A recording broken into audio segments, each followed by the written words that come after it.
മൂന്നാം തവണയും അധികാരത്തിൽ വരാൻ പോകുന്ന പിണറായി സർക്കാർ. ഇനി അടുത്ത നിയമസഭാ തെരഞ്ഞെടുപ്പ് വരെ ഇവർ കൊട്ടിപ്പാടാൻ പോകുന്ന കാര്യം ഇതാണ്. ഞങ്ങളിതാ മൂന്നാം തവണയും ഇങ്ങനെ പറഞ്ഞ് ജനങ്ങളുടെ മനസ്സിൽ ഇനി ഇവരിതാ വീണ്ടും വീണ്ടും വരുന്നു എന്ന് പറഞ്ഞ് ജനങ്ങൾ വെറുതെ പേടിപ്പിക്കല്ല സഖാക്കളെ. ചൂണ്ടുവിരലുണ്ടല്ലോ, ചൂണ്ടുവിരൽ മഷി ഇങ്ങനെ കുത്തിയിട്ടെ ആ ചൂണ്ടുവിരൽ ഇവർ ഉയർത്തും. പിണറായി വിജയൻ മൂന്നാം പ്രാവശ്യം അധികാരത്തിൽ വരും എന്ന സ്വപ്നവും കണ്ട് നിങ്ങൾ ഉറങ്ങിക്കോ. 2026 തെരഞ്ഞെടുപ്പ് വരുമ്പോ അപ്പം കാണും. ഇതിനൊക്കെ അനുഭവിക്കും. 26,000 ആശാ തൊഴിലാളികളുടെ കണ്ണീരാണ് നിങ്ങളുടെയൊക്കെ മുകളിൽ ശാപമായി വീഴാൻ പോകുന്നത്. ഓർമ്മ വേണം. അനിൽ ആന്റണി നേരത്തെ പുറത്തുവിട്ട വാർത്താക്കുറിപ്പിൽ നിന്ന് പേര് നീക്കിയ ശേഷം കേന്ദ്ര സർക്കാരിന്റെ പ്രസ് ഇൻഫർമേഷൻ ബ്യൂറോയുടെ പ്രസ്താവന എന്ന തരത്തിൽ CPM വിരുദ്ധ മാധ്യമ പ്രവർത്തകരിലേക്കും മാധ്യമ സ്ഥാപനങ്ങളിലേക്കും ഇതെത്തിച്ചു. ഈ കള്ളത്തിലൊക്കെ പറയുന്നതിനൊരു ലിമിറ്റ് വേണ്ടേ? ഏത് മന്ത്രാലയം എന്ന് പോലും വ്യക്തമാക്കാത്ത കുറിപ്പ് ആധികാരികമെന്ന നിലയിൽ മാധ്യമങ്ങൾ വാർത്തയാക്കി. അനിൽ ആന്റണിയുടെ വാർത്താക്കുറിപ്പ് സാമൂഹ്യ മാധ്യമങ്ങളിൽ പ്രചരിച്ചതോടെയാണ് സുരേഷ് ഗോപിയുടെ ഓഫീസും ചില മാധ്യമങ്ങളും പടച്ച വ്യാജ വാർത്ത പൊളിഞ്ഞത്. അപ്പൊ ഇന്നത്തെ പത്രങ്ങളൊക്കെ കൊടുത്ത ഈ വാർത്ത വ്യാജമാണ്, അത് പൊളിഞ്ഞു എന്നാണ് ആര് പറയുന്നത്? ഈ പറയുന്ന തിരുവണ്ടൻ സഖാക്കളുടെ ഈ വാറോല പറയുന്നത്. ഇനി നിങ്ങൾക്ക് ഞാനൊരു ഓഡിയോ കേൾപ്പിക്കാം. ഇതേതായാലും NK പ്രേമചന്ദ്രൻ അറിയാലോ. NK പ്രേമചന്ദ്രൻ, നമ്മുടെ പാർലമെന്റ് അംഗമായ NK പ്രേമചന്ദ്രൻ ഇതേ കാര്യം, അതായത് അനിൽ ആന്റണി പറഞ്ഞ കാര്യം സഖാക്കന്മാർക്ക് വിശ്വാസമില്ല. അനിൽ ആന്റണി പറഞ്ഞ കാര്യം ഞങ്ങളെ പരിഗണനയിലില്ല. JP നദ്ദ പറഞ്ഞ കാര്യം സഖാക്ക് വിശ്വാസമില്ല. JP നദ്ദ പറഞ്ഞ കാര്യം സുരേഷ് ഗോപി പറഞ്ഞിട്ടും വിശ്വാസമില്ല.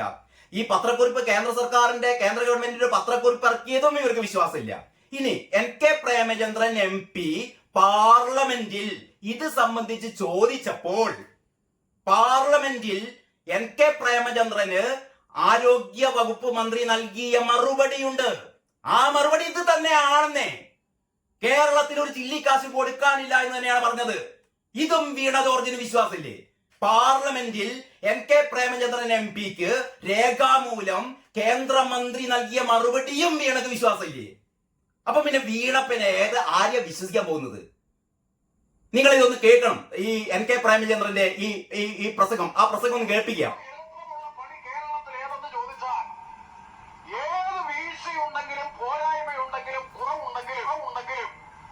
അത് മുഴുവൻ കേന്ദ്ര ഗവൺമെന്റിന്റെ ചുമലിലേക്ക് വെക്കുകയും ഏത് നന്മയും നേട്ടവും മികവും ആനുകൂല്യവും ഉണ്ടെങ്കിലും അതിന്റെ മുഴുവൻ അവകാശവാദം സംസ്ഥാന ഗവൺമെന്റ് ഏറ്റെടുക്കുകയും ചെയ്യുന്ന ഒരു സമീപനമാണ് കേരളത്തിൽ പിണറായി വിജയൻ ഗവൺമെന്റ് ഇപ്പോൾ സ്വീകരിക്കുന്നത്. ഇത് ഞാൻ പറഞ്ഞാൽ ഞാൻ BJP ആയി ചിത്രീകരിക്കപ്പെടും, ബ്രാൻഡ് ചെയ്യപ്പെടും.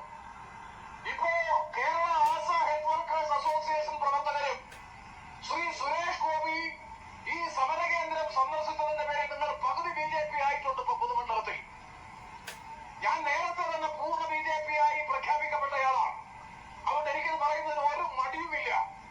ഞാൻ പാർലമെന്റിൽ ഉന്നയിച്ച ഫെബ്രുവരി മാസം ബഡ്ജറ്റിന്റെ ആദ്യഘട്ടത്തിൽ പാർലമെന്റിൽ ഉന്നയിച്ച ചോദ്യത്തിന് ബഹുമാനപ്പെട്ട കേന്ദ്രമന്ത്രി കൃത്യമായ മറുപടി നൽകി.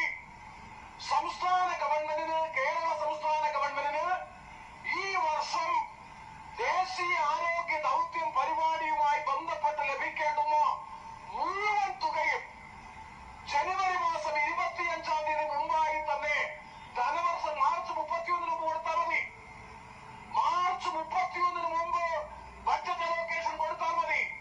ജനുവരി മാസം 25-ാം തീയതി തന്നെ 912 കോടി രൂപയിൽ ഏതാണ്ട് 800 കോടിയിലധികം രൂപ ജനുവരി മാസം 25-ന് മുമ്പ് കൊടുത്തു എന്ന് കേന്ദ്ര ഗവൺമെന്റിന്റെ കേന്ദ്രമന്ത്രിയുടെ ഉത്തരം പാർലമെന്റിൽ കിട്ടി. ഇന്നലെ കേരളത്തിന്റെ പ്രതിപക്ഷ നേതാവ് സഭയിൽ ഞാൻ ഉന്നയിച്ച ചോദ്യത്തിന്റെ ഉത്തരവും സഭയിൽ ഉന്നയിച്ചു. ഒരു മറുപടിയുമില്ല. അതാണ് ഞാൻ നേരത്തെ സൂചിപ്പിച്ചത്. എന്തുണ്ടെങ്കിലും കേന്ദ്രം പറഞ്ഞാൽ പ്രതിപക്ഷം പറയില്ല. കാരണം BJP, RSS, സംഘപരിവാർ. അപ്പൊ സംഘപരിവാറായി RSS ആയി BJP ആയി ബ്രാൻഡ് ചെയ്യപ്പെടുമെന്നുള്ളത് കൊണ്ട് ഇപ്പോ പലരും സത്യം പോലും പറയാൻ താല്പര്യപ്പെടുന്നില്ല. ഇതാണ് കേരളത്തിന്റെ പൊതുസ്ഥിതി. പിന്നെ CITയുടെ നേതാക്കൾ നടത്തുന്ന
തൽക്കാലം ഇത്ര കേട്ടല്ലോ.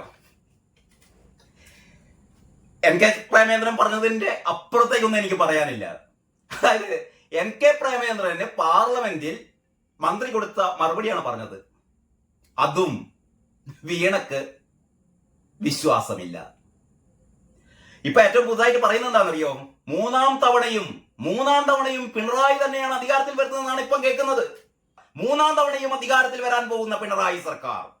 ഇനി അടുത്ത നിയമസഭാ തെരഞ്ഞെടുപ്പ് വരെ ഇവർ കൊട്ടിപ്പാടാൻ പോകുന്ന കാര്യം ഇതാണ്. ഞങ്ങളിതാ മൂന്നാം തവണയും ഇങ്ങനെ പറഞ്ഞ് ജനങ്ങളുടെ മനസ്സിൽ ഇനി ഇവരിതാ വീണ്ടും വരുന്നു എന്ന് പറഞ്ഞ് ജനങ്ങളെ വെറുതെ പേടിപ്പിക്കല്ല സഖാക്കളെ. ചൂണ്ടുവിരലുണ്ടല്ലോ, ചൂണ്ടുവിരൽ മഷി ഇങ്ങനെ കുത്തിയിട്ടെ ആ ചൂണ്ടുവിരൽ ഇവർ ഉയർത്തും. പിണറായി വിജയൻ മൂന്നാം പ്രാവശ്യം അധികാരത്തിൽ വരും എന്ന സ്വപ്നവും കണ്ട് നിങ്ങൾ ഉറങ്ങിക്കോ. 2026 തെരഞ്ഞെടുപ്പ് വരുമ്പോ അപ്പം കാണും. ഇതിനൊക്കെ അനുഭവിക്കും. 26,000 ആശാ തൊഴിലാളികളുടെ കണ്ണീരാണ് നിങ്ങളുടെയൊക്കെ മുകളിൽ ശാപമായി വീഴാൻ പോകുന്നത്. ഓർമ്മ വേണം.